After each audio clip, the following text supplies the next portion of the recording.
எந்த விதமான ஜாதி மத வேற்றுமைகள் எதுவுமே இல்லை.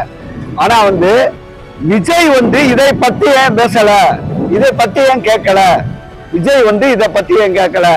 ஏன்னா இவருக்கு சிக்கல் எங்க இருக்கு அப்படின்னா கரூர்ல இருக்கு.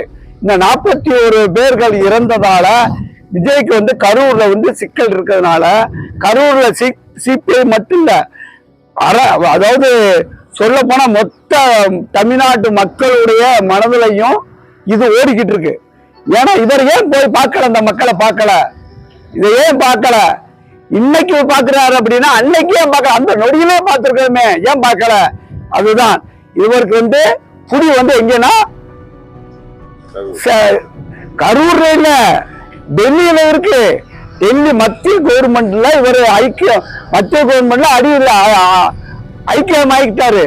அதனால மக்கள் தெரிந்து கொள்ள வேண்டும், புரிந்து கொள்ள வேண்டும், யாருக்கு வாக்களிக்க வேண்டும் என்பது மக்கள் மனதுல தெளிவு வேணும். சும்மா இவர் கத்துக்குட்டி மாதிரியாலாம், கத்துக்குட்டி கூட இல்லை, இவருக்கு கத்துக்கிறதே இல்லை. சும்மா நடிகர்களா நடித்து சும்மா அரசியல் பண்ண முடியுமா? மக்கள் மத்தியில